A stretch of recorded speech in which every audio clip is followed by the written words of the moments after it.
ರಥಸಪ್ತಮಿಗೆ ಮುಖ್ಯವಾದ ಪವಿತ್ರ ಸ್ನಾನದ ಸಮಯದಲ್ಲಿ, ಅಂದರೆ ಅರ್ಕಪತ್ರ ಸ್ನಾನದ ಸಮಯದಲ್ಲಿ ಈ ಶ್ಲೋಕವನ್ನು ಪಠಿಸುವುದು. ಸಪ್ತ ಸಪ್ತಿ ಪ್ರಿಯೇ ದೇವಿ ಸಪ್ತಲೋಕೈಕ ದೀಪಿಕೆ ಸಪ್ತ ಜನ್ಮಾರ್ಜಿತಂ ಪಾಪಂ ಹರ ಸಪ್ತಮೀ ಸತ್ವರಂ.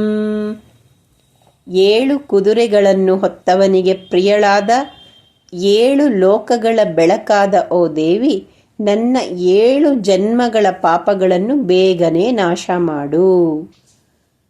ಪಾಪ ನಿವಾರಣೆ ಮತ್ತು ಸೂರ್ಯ ಆರಾಧನೆಯ ವಿವಿಧ ಅಂಶಗಳ ಮೇಲೆ ಕೇಂದ್ರೀಕರಿಸುವ ವ್ಯತ್ಯಾಸಗಳೊಂದಿಗೆ ಇತರ ಪ್ರಮುಖ ಪಠಣಗಳಲ್ಲಿ ಅರ್ಘ್ಯಮಂತ್ರ ಸಪ್ತಸಪ್ತೀವಾಹ ಪ್ರೀತ ಸಪ್ತಲೋಕ ಪ್ರದೀಪನ ಸಪ್ತಮಿ ಸಹಿತೋ ದೇವ ಗೃಹಾಣಾರ್ಘ್ಯಂ ದಿವಾಕರ. ಪಾಪ ನಿವಾರಣೆಯ ಮತ್ತೊಂದು ಮಂತ್ರ. ಏತ ಜನ್ಮ ಕೃತಂ ಪಾಪಂ ಯಚ್ಛ ಜನ್ಮಾಂತರಾರ್ಜಿತಂ ಮನೋವಾಕ್ಕಾಯದಂ ಯಚ್ಛಜ್ಞಾತಜ್ಞಾತೆ ಚ ಮೇ ಪುನಃ ಇತಿ ಸಪ್ತವಿಧಾಂ ಪಾಪಂ ಸ್ನಾನನ್ಮೇ ಸಪ್ತಸಪ್ತಿಕೆ ಸಪ್ತವ್ಯಾಧಿ ಸಮಾಯುಕ್ತಂ ಹರಮಾಕರೀ ಸಪ್ತಮಿ. ಈ ಶ್ಲೋಕಗಳನ್ನು ರಥಸಪ್ತಮಿಯ ದಿನ ಎಕ್ಕದ ಎಳೆಗಳನ್ನು ತಲೆ ಮೇಲೆ ಭುಜದ ಮೇಲೆ ಇಟ್ಕೊಂಡು ಸ್ನಾನ ಮಾಡುವಾಗ ಹೇಳುವ ಮಂತ್ರಗಳು. ಸೂರ್ಯ ಧ್ಯಾನಂ.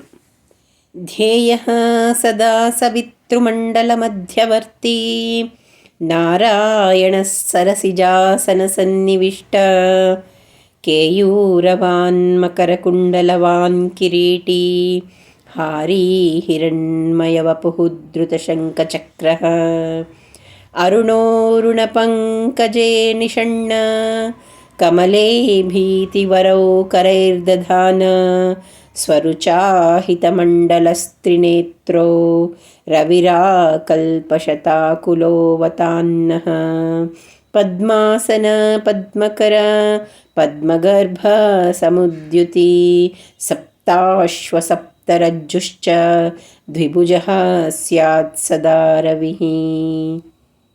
12 ನಾಮ ಪೂಜಾ. ಓಂ ಆದಿತ್ಯಾಯ ನಮಃ.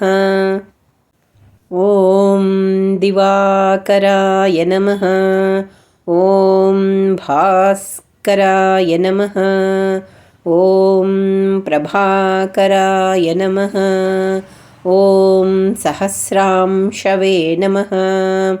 ಓಂ ತ್ರಿಲೋಚನಾಯ ನಮಃ. ಓಂ ಹರಿದಶ್ವಾಯ ನಮಃ. ಓಂ ವಿಭಾವಸವೇ ನಮಃ. ಓಂ ದಿನಕರಾಯ ನಮಃ. ಓಂ ದ್ವಾದಶಾತ್ಮಕಾಯ ನಮಃ. ಓಂ ತ್ರಿಮೂರ್ತಯೇ ನಮಃ. ಓಂ ಸೂರ್ಯಾಯ ನಮಃ. ಓಂ ಸವಿತೃಸೂರ್ಯನಾರಾಯಣ ಪರಬ್ರಹ್ಮಣೇ ನಮಃ. ಸಾಷ್ಟಾಂಗ ನಮಸ್ಕಾರಾನ್ ಸಮರ್ಪಯಾಮಿ.